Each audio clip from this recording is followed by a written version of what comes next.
on DC News Now. You can go hit the road, Jack, and don't come back no more as far as we're concerned. District residents want And Pizza out after a highly controversial ad campaign making fun of a beloved mayor's drug use. What's next for the pizza chain? Warmth continues to blanket the DMV, but meteorologist Damon Matson is tracking a possible break in the weather. Then, from streaming platforms to gyms and magazines, we're helping you cut subscription costs. Learn some essential tools that'll help stretch your dollar. Washington Wizards gearing up for their season tip-off against last year's champs, the Boston Celtics. A look at the new faces and what fans can expect this season.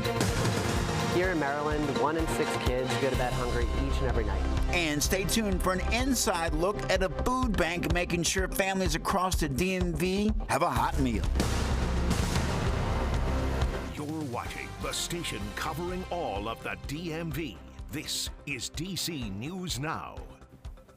Well, good afternoon, and thank you for joining us for the news at noon. I'm Mark Hall. Growing calls to boycott a DC pizza chain following a controversial dessert. Activists wrapping up a news conference moments ago on U Street explaining more about their plans, and we reached out to And Pizza for comment on the boycott and have not heard back. Daniel Hamburg has more on the Marionberry Knots and their references to the former mayor's drug use. Marionberry Knots have enough powdered sugar that will have customers bumping elbows to order and even force the DEA to look twice.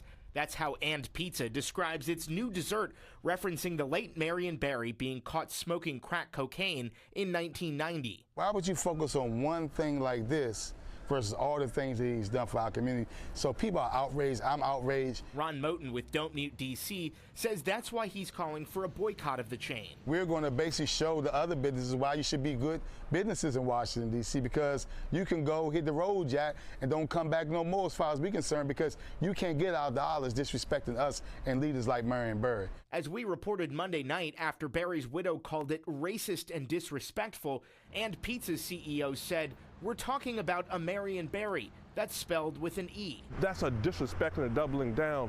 That there's no way in the world that we can allow that kind of business, that kind of disrespect to continue to flourish off of our money. Approaching 10 years since Berry's death, Reverend Tony Lee says he should be remembered for what he did to build up the middle class in D.C. and beyond its borders. We cannot allow people to feel like they can just do whatever they want to do, disrespect our community in any way they want to. There has to be a price. Reporting for DC News Now, I'm Daniel Hamburg. Daniel Hamburg joins us live now. Daniel, my question to you, sir, is I know And Pizza hasn't really responded yet, but is there a way out of this for them? Would it even start with an apology? What's your feel? Well, Mark, as I was saying, that the CEO pretty much doubled down in response to questions about, or the statement rather, from Marionberry's wife that she thought this was racist and disrespectful. The CEO, as I just reported, just doubled down on that, talking about the dessert itself, Marionberries being an actual fruit. But just now we wrapped up this press conference here at the And Pizza location on U Street, where several different groups, several different activists are encouraging the entire community to boycott And Pizza. I want to play for you some of what they had to say just a few minutes ago. We'll continue to spit on him, spit on his grave, and don't talk about U Street, where he developed it. It is a slap in the face to Native Washingtonians who have been impacted by Marionberry, and it is a slap in the face to the DMV as a whole, because he created what is the DMV today.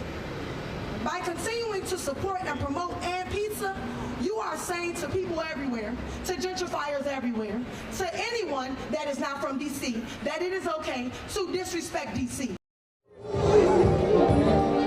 So as you can hear, people are really fired up. Frankly, there are hardly anybody that I've talked to that are okay with this dessert. Most people say it's insensitive at the very least. So there is a planned gathering here again Friday night at 7 o'clock. So this is going to be a continuing issue until and if And Pizza removes this dessert item from their menu. We're live in Northwest. Daniel Hamburg, DC News Now.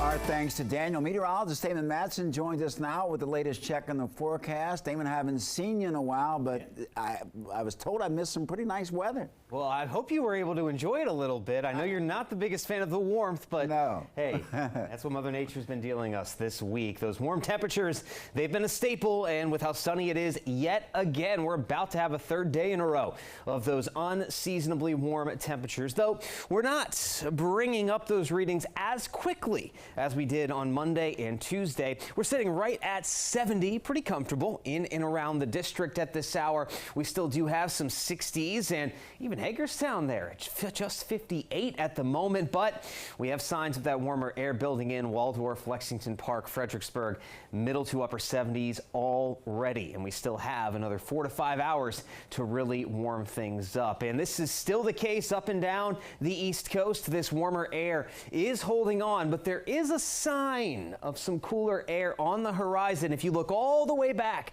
toward the Great Lakes, the upper Midwest, Chicago, Detroit, hanging on in the 50s and 60s, and that is the cooler air that a cold front will try and bring in later on tonight. But again, that will not happen until later tonight. Check it out the rest of your afternoon and get ready for another sunny, very warm day. Temperatures likely to hit that 80-degree mark at least for a few hours before the day is done. So you can put away the jackets, but you'll have to bring them back out as we head into the day on Thursday. We'll talk about how much these temperatures will drop for the end of the week, and we'll talk about the chance of some rather breezy winds to go along with that.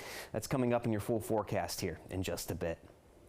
All right, Damon, thank you. An MS-13 gang member could be facing life in prison after being convicted on several murder charges.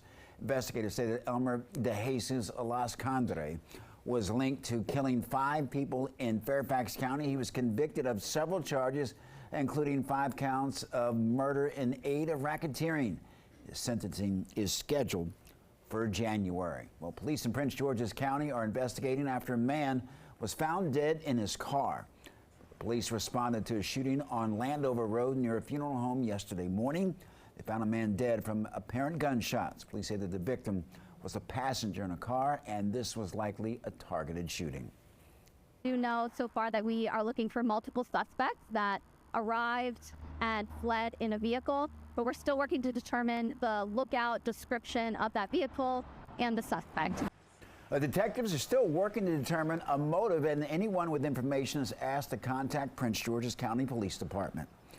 A man accused of killing his father in Montgomery County will face a judge today. According to police, the incident happened on Monday inside of a home where they both lived. DC News Now's Jean-Marie Sissay spoke to neighbors as the latest in the investigation.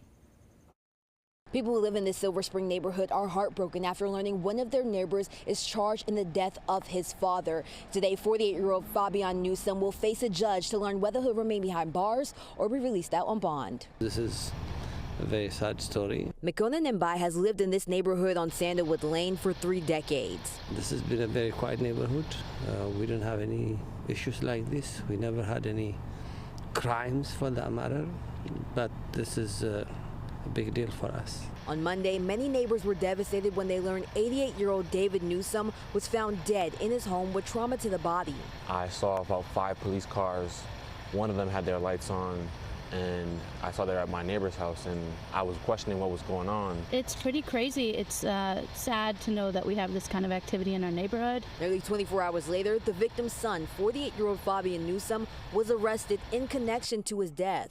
Both of them lived inside the home together. Police have not confirmed a motive or determined the exact cause of death yet. Fabian is being charged with first-degree murder, and on Wednesday, a judge will determine his bond. Mbai says no matter the reason, he's saddened by the situation. At any moment when somebody dies or something happened like this, it is a sad story for the family and for the neighborhood. Fabian's bond hearing is set for 1 p.m. today, and a preliminary hearing is set for November. Reporting in Silver Spring, Maryland, I'm Jean-Marie Sissay, DC News Now. Jean-Marie, thank you. In financial news, a new study shows minority-owned businesses in the DMV are thriving. The Lending Tree report ranks Maryland the top state for minority entrepreneurs. D.C. came in third, and Virginia at number 6. The study looked at the percentage of businesses in the state that are minority-owned, in addition to how long that they've been in business and their revenue. The information was based off of census data. Happening tomorrow, the Wizards kick off their season at home, hosting last year's champs, the Boston Celtics. And before opening night, our Brandy Flores caught up with the team that has some new faces on the roster for the season. Ahead of the Washington Wizards' upcoming season, the team and Corey Kispert finalized a 4-year extension for $54 million. Kispert says that he is confident that there was always going to be a deal done, and he is more than happy to stay here in Washington. I felt great during practice today. I mean, felt a couple pounds lighter and felt free, and I felt like that anyways, but there's truly nothing hanging over your head, and that goes a long ways, and it's going to go a long way for me this season. With the roster set, head coach Brian Keefe confirmed that all players, including the first-round draft picks, will be available on opening night. Although coach didn't disclose which of the first-round draft picks we could see on the floor against Boston, everyone is looking forward to watching these young players compete in games that count this season. When you get on the court with other NBA guys and guys on your team, like, our job is to make the game easier for you. We got new players and younger guys, so it may take a little bit to get going, but I think we'll be really good once we get a little bit of rhythm. I want our guys who are about to step on the court for the first time just to be themselves. Go compete, enjoy, have fun with it, and stick to what we're doing. They'll be fine. The team excited to showcase what they've been working on all off-season as they will host the Boston Celtics, reigning NBA champions, this Thursday from Capital One Arena. Until then, reporting from D.C., I'm Brandy Flores. Back to you guys in the studio.